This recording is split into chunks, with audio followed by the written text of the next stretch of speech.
the calling. And my name is Jerry Ayers, and I'm with SIMS, Supernatural Investigators of Minnesota. And with me tonight is a past guest, which a lot of people have been, getting back to me and saying, "Hey, bring her back." So we did. Jen Kruse. Jen, how you doing? I am great. Thanks for having me back on, Jerry. Yes, I'm really glad you came back, because we had so much to talk about. That hour just went by like 60 minutes, and it was, and it was a lot of fun. But I mean, it went by like it was nothing, So yes. I'm really pumped to have you back on. So you and I were talking, and we were talking about how a lot of psychics and ghost hunters, or paranormal investigators, I really hate that word, ghost hunters, but let me know the belief of what psychics say about what we do. Well, first of all, my personal opinion is I love seeing the evidence that the paranormal investigation teams collect, because I think it's so important for people to be able to see that there is something in the afterlife. It really helps to calm their fears about what comes after, for those who don't have a full belief in that. They weren't sure yet, and they just really needed that, to have that little bit of evidence to see for themselves that there is something more after their body dies. And so I think that is so very important, and I do really enjoy seeing those things. The technology that has come along these days is impressive, and I can't even keep up. So I enjoy that very much, so thank you for that. The real issue that I think most psychics have, and this is something that I've struggled with as well, is when they go to a location, they interact with the spirits, they ask them why they're there, and then they don't help them to try to cross over. And the reason I have a problem with that is because as a psychic, when we go to talk to them to help them to cross over, we're asking them, why are you here? And the reason why we're asking that is like a completely different reason, I think. When I ask a spirit, why are you still here? And they show me, I say, I forgive you for that. And I convince them that they will be accepted on the other side, and they have nothing to fear. And so it's very much about counseling them into knowing that it's safe for them to move on, because at the very last minute, a lot of these spirits were very good people, and they had doubts in their faith that they didn't really pay attention to or even know about till the last minute, when all of a sudden they start to remember all the things that they think that they did wrong, that maybe weren't even that big of a deal. But of course, the fear kicks in, and all of a sudden they're not sure if they have a belief in hell. They may, fear that they're going to be sent there for those things. And so all of a sudden, in the spur of the moment, this is better than that. So they just run. And so that's a lot of times what I'm finding happens with them. And so they're just very afraid. And so talking with the paranormal investigation crews, talk with them and ask them all these things, and then they don't follow up with trying to help them.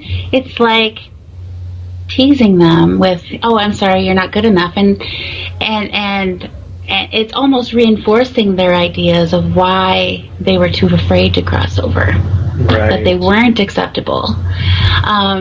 And granted, some of them are more difficult. They take more convincing, and some really good conversation going on there. But I haven't been able to. There hasn't been a spirit I couldn't cross over yet. So it's just an approach. So I think it's almost mean to stir them up and interact with them, because they're automatically assuming you're going to help me. Right, and then all of a sudden they're not getting the help, right, or anything like that. Yeah, no, that I totally agree on that. And there's a term that a lot of paranormal investigators like myself, we use when I'm helping them or they're helping me and stuff, which is para-unity. And I think that's the same word that should be used for all of it, because we're all together, really. We're all there to seek what's out there, things to try to make understanding for things we can't see that are happening. But again, if you were to go and make friends with someone, and then all of a sudden it's like, oh, I'll call you tomorrow. They never call. You never see them again. I mean, that kind of falls in the same way as paranormal investigators, where you're out there, you're asking for someone to tell you about themselves. They tell you, myself, I always feel, and I always say out, that I'm not trying to get you to act like an animal and do things on command. I'm asking this because I truly wish to know more about you. And there's a lot of times I try to hit with a sense of comedy. And we did a investigation. It was a class we did down in Faribault, and everybody was there, and everybody wanted to see interactment, between us and spirits. And at one point, I decided to tell a story that was quite funny. The funny thing about it is, everybody started laughing around me, and nobody really noticed that all the K2 meters were laughing with the same rhythm as everybody else. And it was, to me, was one of the biggest things. I have never seen that happen before. And that whole night was extremely positive. We didn't have nothing negative happen whatsoever. And in that place that we investigate and had taken people to, it is at times and mostly is very negative. And that's why with everything that we're doing coming up, we are going to clear it and to pass everybody over, because it's time. I mean, it's like you say, it's kind of like, it's just not right, plain and simple. And there's always going to be more, that's the thing. At first when I started watching the paranormal investigation shows, because my boyfriend really likes those, and so he had them on all the time.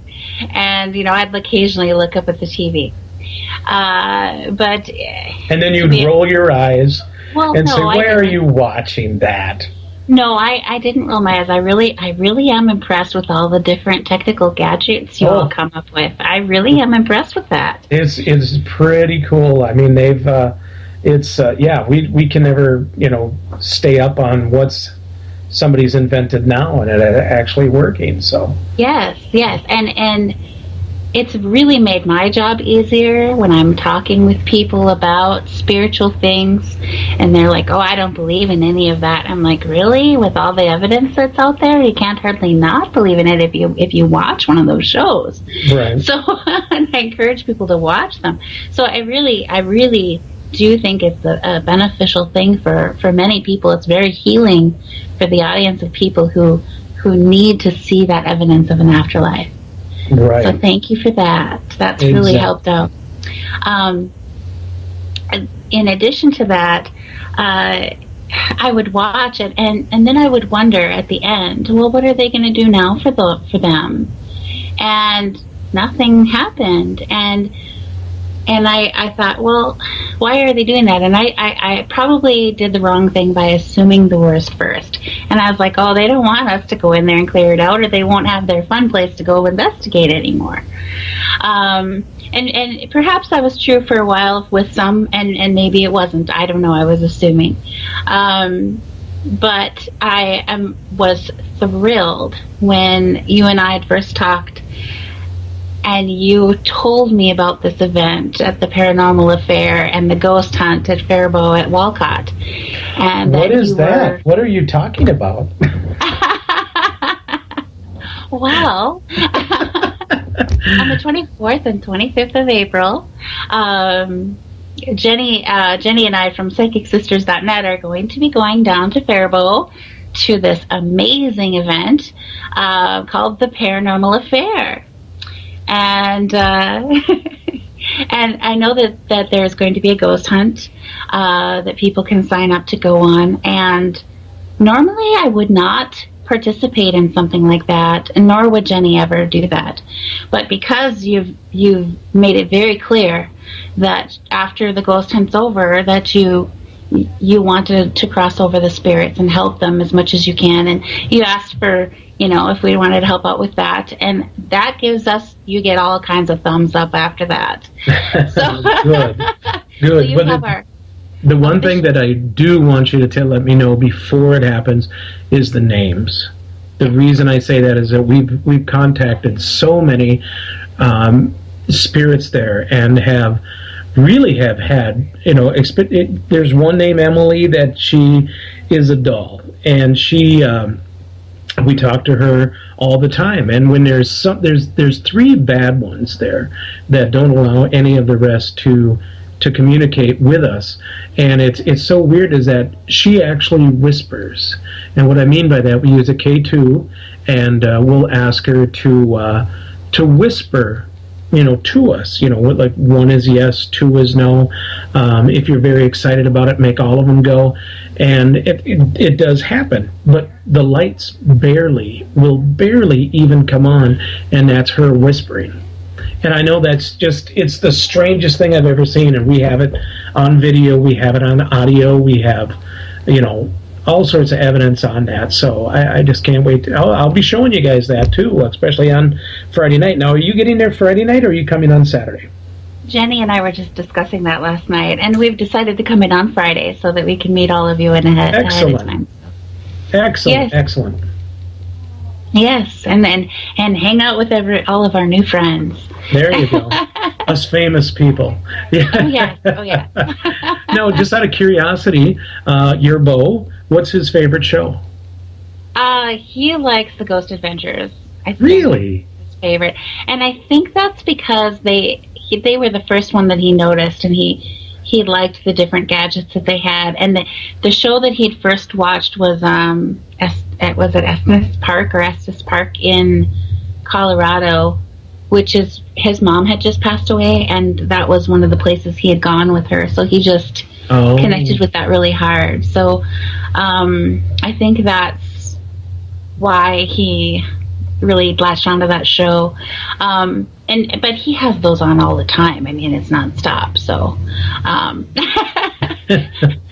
when Jenny and I were coming back from Mankato from an event, we were going to be driving through Sauk Center, and I'm like, I think there's a location here. So I had to get a hold of him and say, where was that place in Sauk Center? The Palmer House. Very good. Yeah, there's a lot of different stories coming from the Palmer House on different things happening, which is pretty cool. Mm-hmm. Yeah. Yes. And awesome. I think that location is always going to be active, no matter what anyone does. Right. Because what I picked up on it just in the short time I was there having lunch, and I did not get a tour of the place. I sat in the restaurant and in the bar, and that was about it. I saw the bathroom. So, just in the very short time that we were there for lunch, we had a lot of activity. I was constantly being touched. They were very, very, very playful, very friendly spirits there. But I immediately started picking up on the reason why it was like that is it's ancient, and it was connected to the name Sauk Center. And so I quickly looked up to see what the original meaning of that was, and if I wasn't part Native American and familiar with some of those things, I don't think I would have understood what that meant. But Sauk means people on the other side of the shore. Oh, really? Yes. I never knew that. Yes, and so it's like an Ojibwe word. It's an Algonquin dialect, and Ojibwe is an Algonquin dialect. So it actually means people from the other side of the shore. And if you've ever been to like Wisconsin, when the natives do any of their ceremonies, they'll do one where they're calling to each other from across each river. And I think I've even heard you say about crossing over to the other side or the other shore. Yep. So we know what that means is referring to the other side of the veil, or crossing over into the spirit world. Exactly. Exactly. So I think that that location will always be that way. I don't think that there's something that we could do to make that different. But if there were spirits there that were struggling, we could help them. But I think that that location will always be active. And I also suspect that there was probably some type of a effigy mound there that was identifying that location prior to there being buildings there. Okay. Wow. So. Yeah, it's so much in that area is just unbelievable. So I think you're right. There's always going to be something going on there. Let's see. Let's talk about lost spirits. Okay, lost spirits that look, for instance, okay, I'm going to give you for instance. Tell me if this happens quite a bit. We did an investigation at a very well-known resort in northern Minnesota, and after that investigation, we didn't give them their evidence. We had a little problem with what was going on with the place. But anyway, a year and a half later, we're finally given the evidence. Okay, now, I went to the bar, myself, Bobby Sullivan, and a friend of mine, and we all got liquored up really big, okay? Usually, I know this is going to sound weird, but the more inebriated I am, and the more I try to read a person's signature, say like Jen, that would say I don't even know you. I've never seen you before in your entire life. And you write down a fictitious name that I'll be able to tell you about yourself and what your real name is. Just your first name. Okay? But anyway, that night I went to sleep, and my buddy Sharon was in the bed next to mine, and we had cameras going because this is a very well-known place that's haunted. In the middle of the night, all of a sudden, I heard this girl's voice right next to me, and it scared me. And I got up real quick and everything, and my buddy's like, "What the hell's the matter with you?" He's just, I scared him, obviously. And he's like, "Why is it so cold in here?" And when we took a look, it was like 42 degrees in that room. Way too cold. So anyway, a little later on, he went back to sleep. I'm sitting there, and I finally doze off, and then this girl comes back again, and she says, "Can I talk to you?" And I said, "Can I turn and look at you?" And she said, "Yes." So I looked over at her, and she was about 13, 14, 15 years old. She had reddish hair, she's a little chubby. And she says, "I need your help." And I said, "Well, what's going on?" She said, "I died." And I said, "How did you die?" And she said, "I committed suicide. I hung myself." She said, "And so did my friend. We did it at the same time." I said, "Why? Why would you do that?" And she said they were being bullied at a school, and that I need to get a message to a family member by the name of Mark, and you have to let him know that it's not his fault whatsoever. He thinks it's his fault. I said, "Who is Mark?" She said, "He's my uncle, but it's like we're brother and sister." And I said, "Okay, I'm trying to figure out, when did this happen?" She said 3 months ago. There was more of the conversation to that. My buddy actually said he woke up and he looked over and he seen me sitting up in bed. It was like I was talking to somebody, and I was. We had it on audio and video, but the weird thing was that we had 3 cameras going, and each one of the cameras pooped out just a little bit after the other one. So anyway,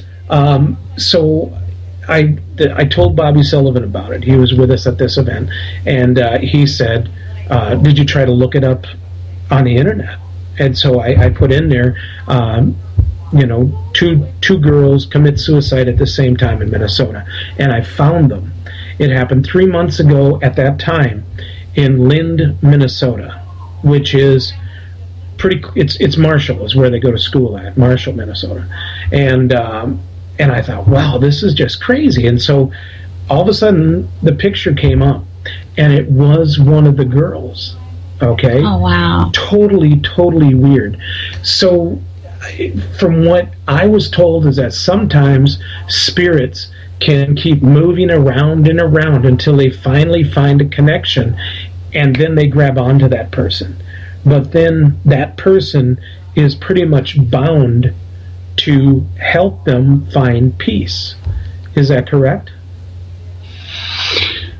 Well, they can do that. They can follow you around and pester you for a long time until you actually do the thing that they want you to do. I have had that happen. But you can make them go away too. There's lots of times that people do that. They are very attracted to people who are psychic or more sensitive, natural born healers especially too. And the reason they're attracted to us is because we have much brighter light bodies. We look like the light to them. So we all hear in life, go to the light. When you die, you're supposed to go into the light. Right.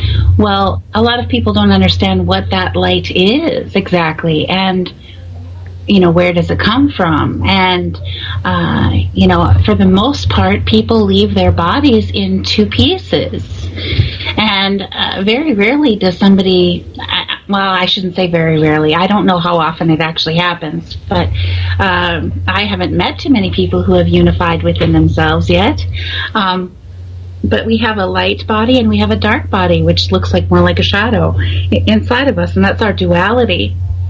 And so if we don't unify those two portions within ourselves during the lifetime, when our body gives out, we leave the body in two pieces. And so when they say go to the light, we're actually running to our own light body, our other half. And if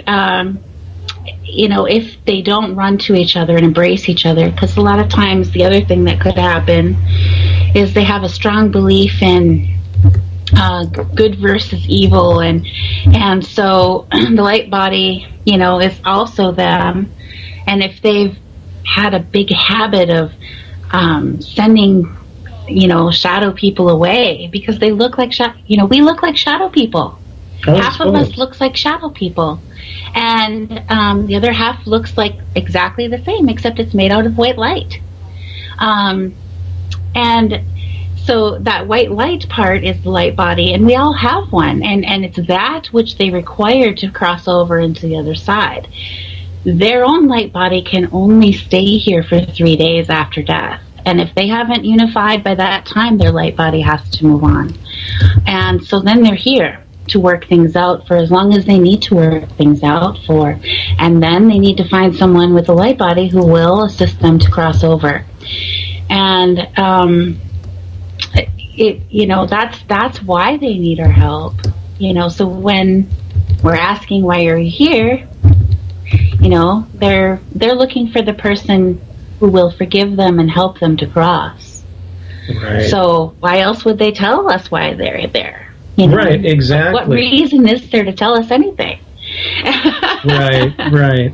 Well, it's weird is that, so I actually called her uncle in Indiana. I found him through YouTube, and told him why I was calling and stuff. And I told him, I said, I'm not looking for anything whatsoever. I said, I'm just telling you what had happened for me.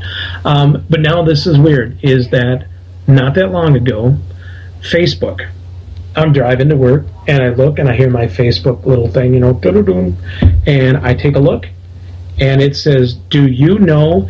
And then it showed that both of those girls that had passed away, someone had started a Facebook a memorial, and it showed up on my phone. I mean, that's way strange, because I've never, that's just the weirdest thing in the world. And I did like each one of them, but I'm just trying to think, is there a message then that's coming on from there? So I don't know if I need to get wasted to figure it out. No, you don't. Good one. That's a good excuse. If you want to go with that, Jerry. No, I don't drink.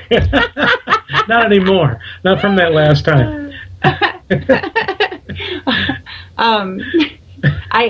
I would say, spirits very much, they do affect our electronics. And I have received messages through my cell phone many times They've even changed the text message that I sent. It shows what I sent, and that's unchanged, but what the person received was changed to say something else in part of it. You know how I send really long messages, Jerry, right? No way. It's like a novel, you guys. If anybody knows Jen, you know what I'm talking about. I just have a lot to say. You do, and it's great. It's awesome. I always feel good when I see your text messages after it takes me 15 minutes to read it while I'm driving down the road, which you're not supposed to do. But anyway, go ahead. I'm sorry. But part of it would be changed. And it's so interesting to see that message on somebody else's phone as it came into them, that it's not the same. And I'm holding my phone showing what I sent. Here's what I sent. And it's saying something different in a portion of it, which is just amazing to me. And this happened quite a few times, actually.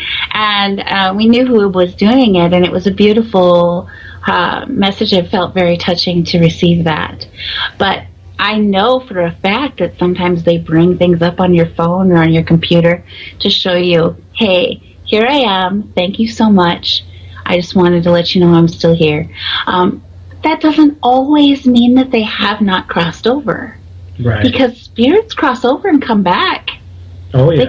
They can come back and help us and try to give us information and be there for us to support us. So I would just take that as a thank you. Thank you very much, Jerry. That's what I would.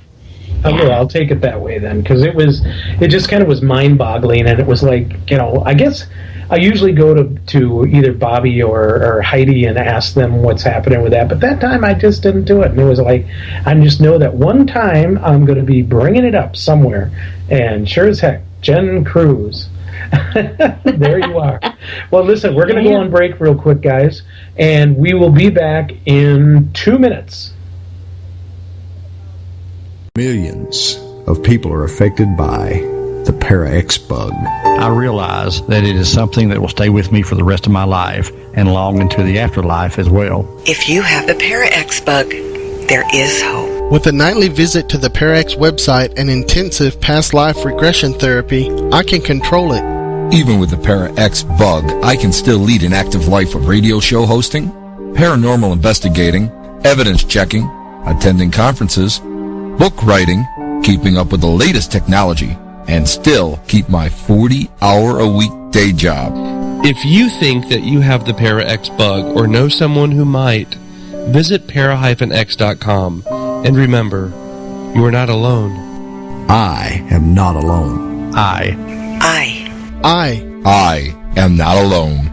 The Para-X bug may cause the urge to chase shadow people, visit exotic haunted locations, adopt a pugwudgie, or spend all of your time trying to figure out the laws and principles of paranormal investigation.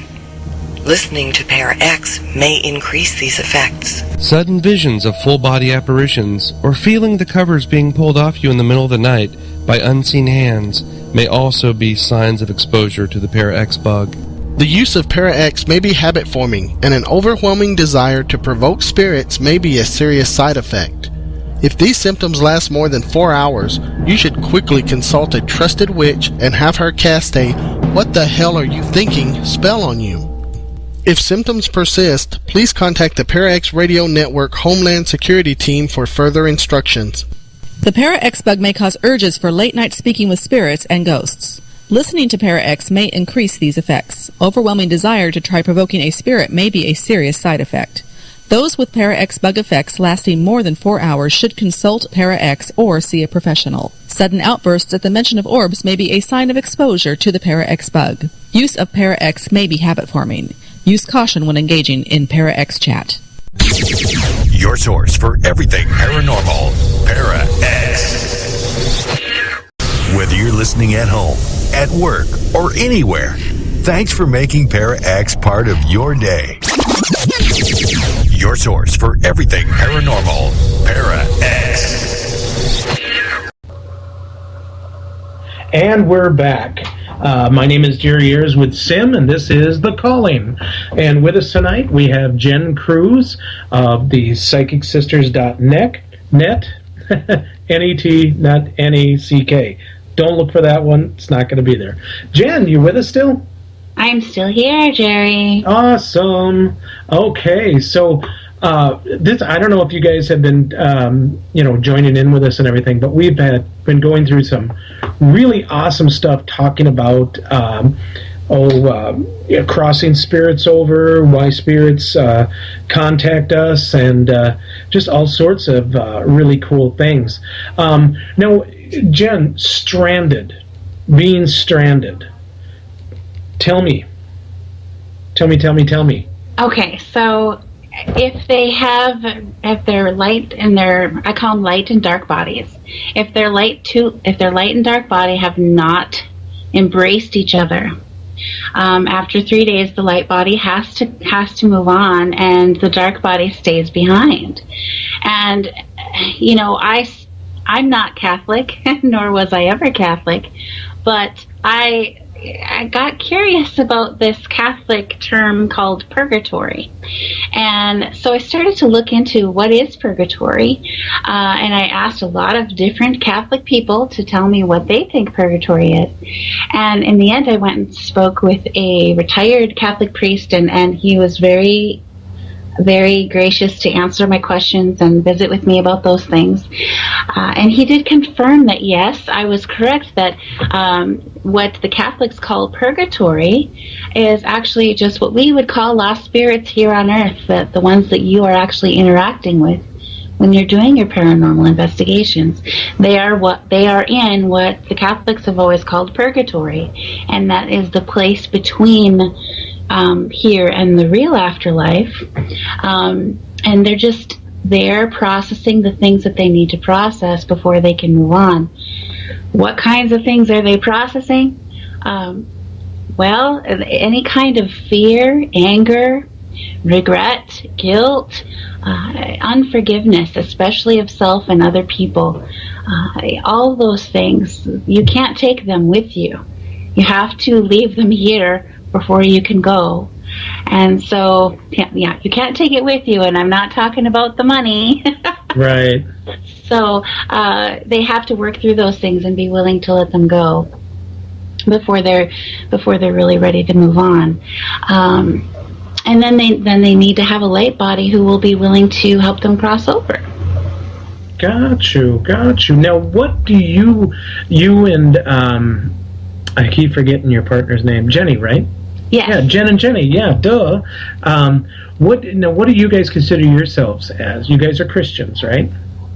Yes, we are Christian psychic mediums, which a lot of people say is a contradiction in terms, but I don't think that it is. Much of the Bible was written by prophets, and what are prophets? Really? They're psychics. True. So it's just a different terminology, and when you understand that what a person believes in, and I believe in a higher power, and I believe that Jesus was here to help us.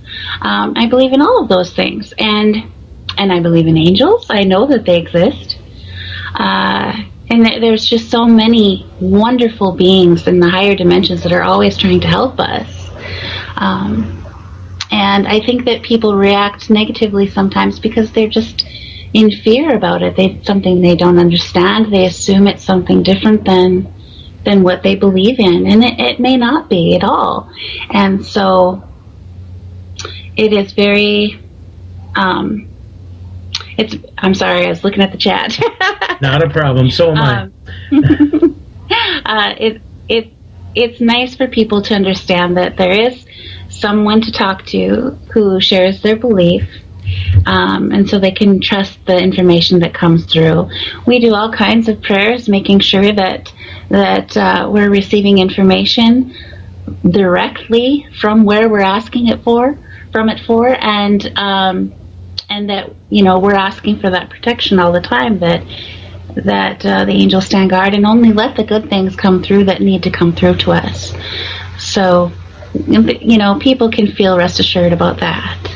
Right. So now, curiosity, Kate. Now, somebody had just messaged me and they asked me, so the belief in the Great Mystery, or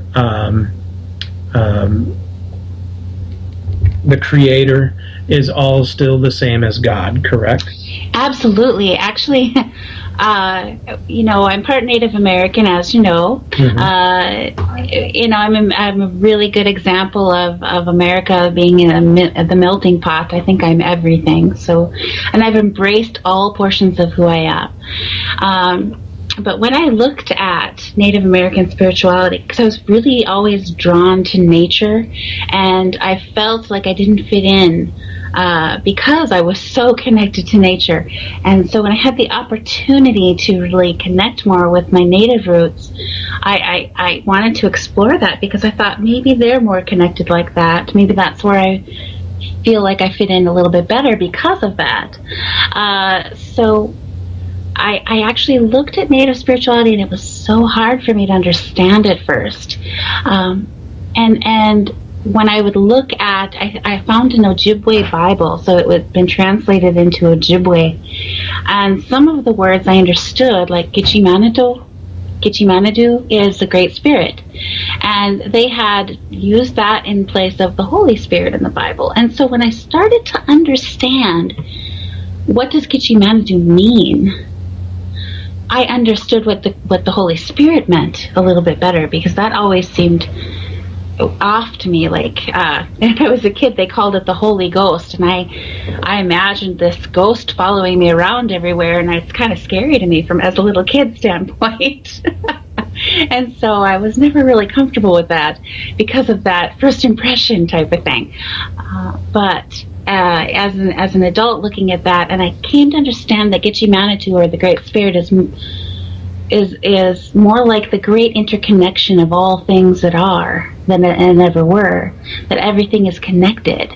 It's everywhere all the time, and we can be aware of that connection, and we can utilize that connection, and that's what gave me a better understanding of what the Holy Spirit really means. And I find it fascinating that in the physics world today, the quantum physics world, they have been proving that at the level of the Planck scale, which is the smallest level of measurement, that all things are interconnected and aware of each other at the smallest level of measurement. And I think it was Dr. Cleve Baxter who did the research on primary perception, and where he proved that the plants were aware of each other and they knew what each other were feeling, and they could even identify the perpetrator that destroyed the plant next to it when that person came back into the room. So all of these things have been proven in science now. They're no longer having to be just to something that you believe in without seeing any evidence of it. But anyone can experience that interconnection if they open their awareness to it. Right.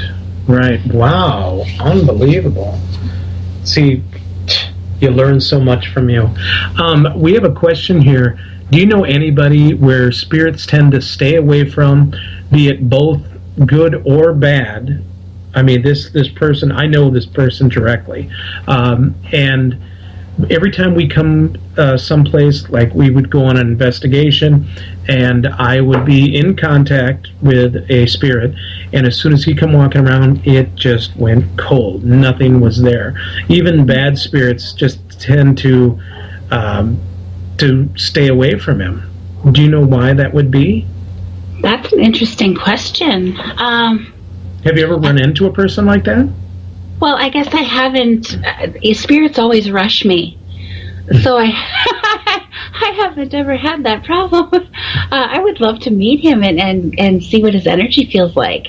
It's he's actually one of our members, Steve, and we call him the cooler.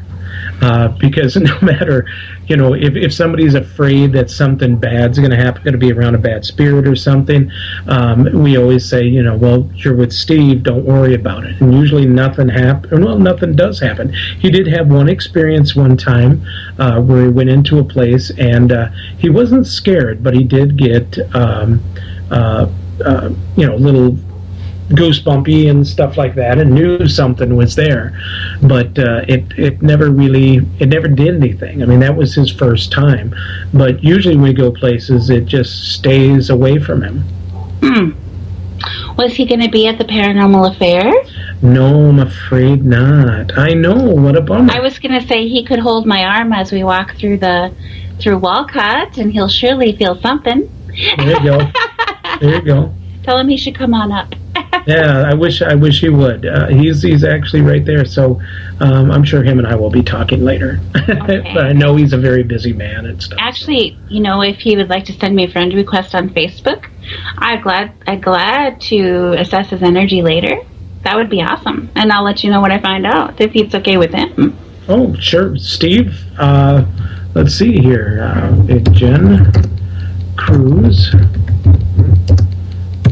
Just put it on there, Jen Kruse. So I'm sure you'll be looking for a guy named Steve. Awesome. Yeah. Oh, cool. I can already feel he's got energy going on in his head that's a little painful. A little painful? What do you mean? Yeah, but I can just feel there's an energy. I could take up the whole time on that. I don't think you want to do that. But I'll definitely, I'll look more at him after the show. How's that? Okay. Sounds good. Sounds good. And Steve, call me tomorrow. All right. So let's see. Where were we? We have. So what do you feel? I mean, how do you feel a lot of natives now feel about Christianity? Well, that's a good topic too, because there are some who are Christians, and quite a few of them are, because they were brought up in mission schools, and they were given that faith. That's what they were taught. But then there's the more traditional Native Americans who maybe had never been inside the church. And I remember hearing a story from Red Lake about how some of them had never been in the church. I think it was from Red Lake.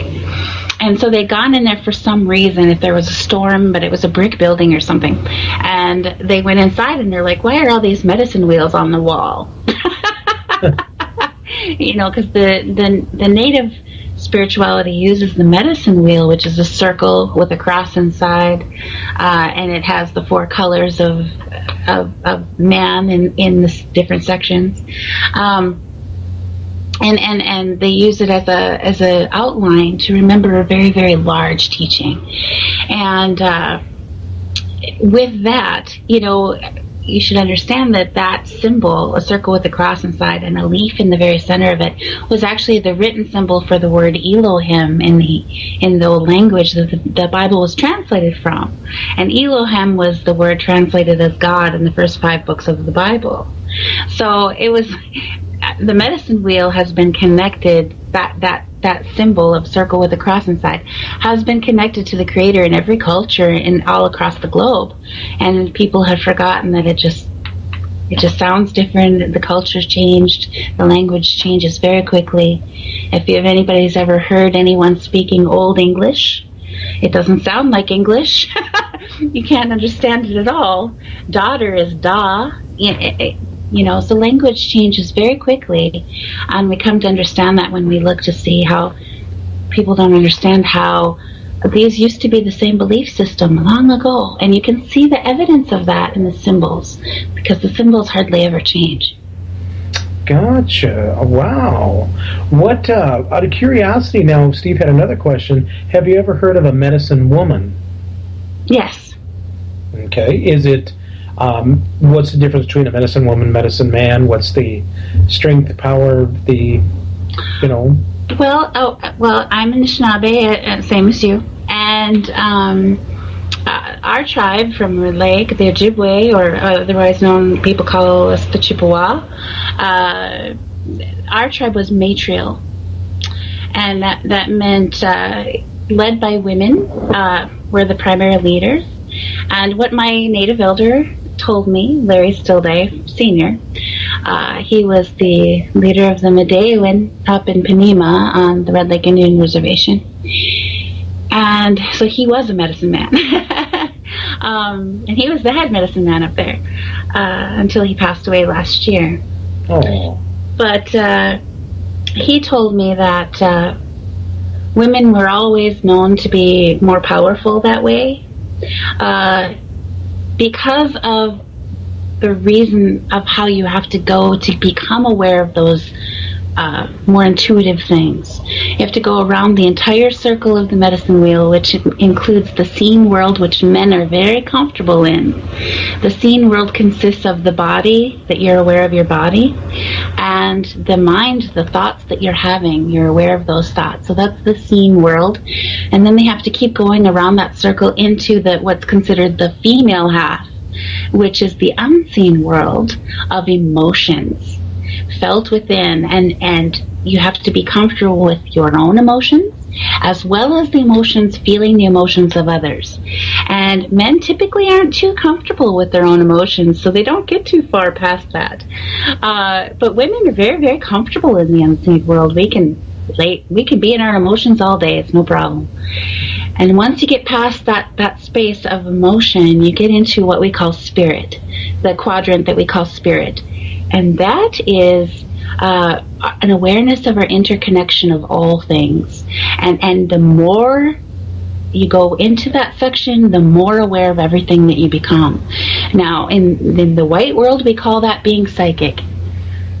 In the native world, you might call me a mystic. Some people do. Some people call me a shaman, depending upon what words they like to use. In the white world, people call me a psychic, but technically I am a mystic. If that answers your question. But for the most part, women connect at a deeper level because they're very comfortable in their emotions and to be aware of other things. And so it's always been known that women could develop much stronger abilities that way. But, there was always a little bit of a fear of women, too, developing their abilities, because if she turned on the people, what would they do? True. Because she would be stronger than the male medicine people. But I think there aren't as many medicine women out there as there are medicine men that I'm aware of. I know that we didn't have very many at our reservation at all. So, a lot of us are mixed bloods now, and we're not easily identifiable as native to look at us. And I know that some of your abilities and your senses, your instincts, Jerry, those are all very much from from your ancestry, from the tribe. You would have been a medicine person. You would have been a medicine man had you grew up that way and been coached in that direction. And how many other mixed bloods are out there that are displaying the signs that they should be a medicine person, but they don't even know what that is. They just feel like they don't fit in here. They're aware of things other people aren't aware of. A lot of times people get diagnosed with some form of mental illness because the doctors do not understand that what they're seeing is real, just because they don't see those things. Right. It's so true that you were saying when you were talking about the medicine woman and that women are more comfortable in the dark compared to the light that men are. In the paranormal field, 70%, it might even be a little greater percentage than that, are females that either run a group or because they're the last ones to run, while guys will run first. And that is totally true. Except for myself, I've never run. I'm probably stupid that way, because there was a couple times that I should have walked away and just gotten out of certain situations, but my whole thinking process of that was not really thinking that this was going to hurt me, which it did, was more of, I want to know what happens next. Yes. So I keep that curiosity side going. Okay, we have another question here. PSI question is: has she ever been had any encounters with nature's spirit, fairies, or elementals? absolutely. Especially up on the reservation, my elder had a healing lodge out in the woods of Panema, the Panema Healing Lodge in Obashing. And there out at the healing lodge, we would have classes sometimes. We had Panema Wellness Day, and there was one time he was speaking, and I happened to notice, and we're outside, I happened to notice at the base of a tree, there's all these little faces at the base of the tree, and they're all just smiling this huge little smile, like, just this happy little, couldn't be more filled with joy and excitement look on their faces, and they're just like frozen at the base of this tree, part of the wood. And I thought, I'd never noticed that it looked like that before. How odd. And so I kept looking at it, and when we went on break, I went over and I started pointing at it, and he said, and I'm like, what do you see there? And he's like, well, they're helping me. And I said, what is helping you? And he said, well, those are the nature spirits here, the little people. He said, they help me here to help other people. This is where they live. And that's why he chose that location for this healing lodge, was because those good spirits were there. And I have seen them when I drove in there late at night, and I was going to stay in my van there because I was getting in really late. And they just started flying into my car, like, hi. And there was even, I crawled in the back of my van to sleep, and all of a sudden there was this wolf like spirit in my car, and it went oh, and when it put its head back down and came up, it was the spirit of a native man with a wolf pelt on his head. And that was just so cool.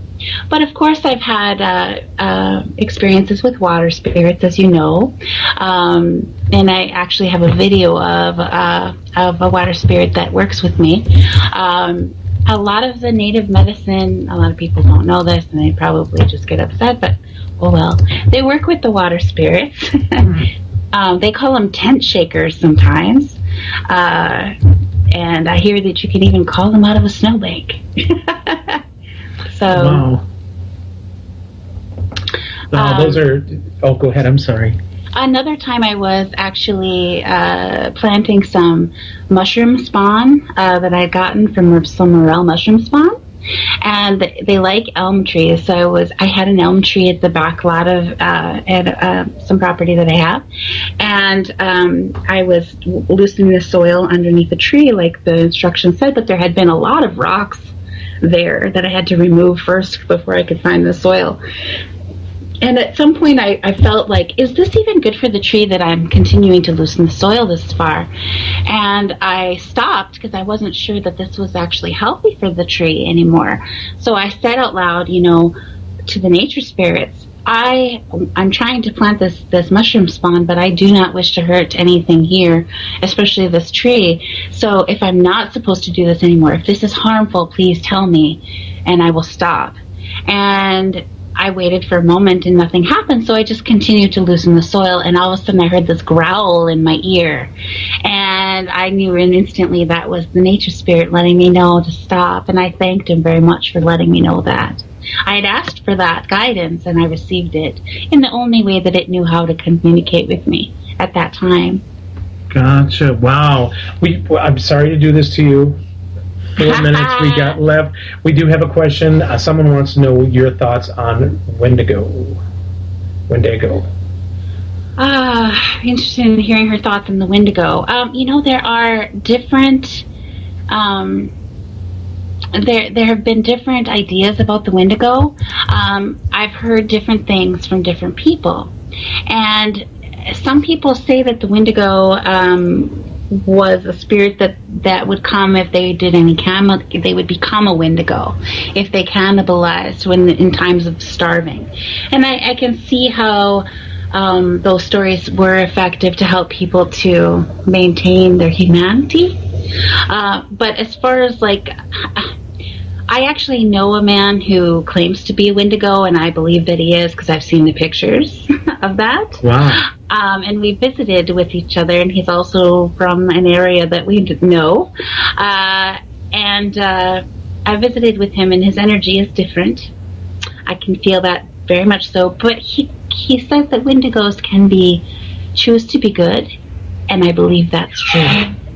And the reason that I believe that's true is because I'm a light worker, and I am always standing in the center, inviting everyone to come and join me there, from the light and from the dark. I always say, come help us. Let's work together for the good of all, for the good of everyone. And so I'm always inviting the light and the dark to come and be in the center to do that good work that is beneficial to everyone, that hurts no one. And there's always going to be that there's going to be that embrace between the light and the dark. There has to be, if there's ever going to be any healing or peace here. Wow. So, yes. I know you're going to want to know lots more about that, Jerry. Yes, most definitely. Oh my gosh. Well, we actually have to wind it up. I am so sorry. I want you back on again. That Okay. cool? You let me know when. And I'll see you at the Paranormal Affair. That's right. That's down in Faribault, Minnesota, and it's April 24th and 25th. Jen will be there with Jenny, the PsychicSisters.net. They'll be there along with a plethora of other people. Myself, I do smoke readings. I would love to do one for anybody who mentions that they listen to The Calling and Jen Kruse was on. Say that to me, you get a free one. We'll go out there and we'll get her done. So there. So yes, definitely, people. Bobby Sullivan. If you go to the paranormalaffair.com, check it out. And also, if you're looking for Jen, if you go to PsychicSisters.net, check her out. She's on there. Wow, it's been such a fast show. It just seems like just minutes went by, Jen. Just minutes. I'm sorry. I'm like that, you know. No, that's good. This is a good thing. All right, everybody. Thank you so much for listening in. Thank you, Para X, for everything you've done. Sarge, you are the bomb diggity, kind sir. And Jen, as always, you're awesome. So thanks, Jerry. You got it. And I will see you soon. Yeah, see you later. All right. Thank you very much, folks. Have a good evening. You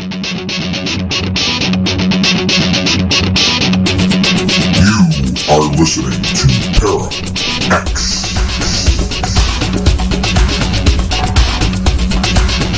The views expressed and the opinions given by the individual host and their guests do not necessarily reflect those of Para X, its affiliates, or its sponsors.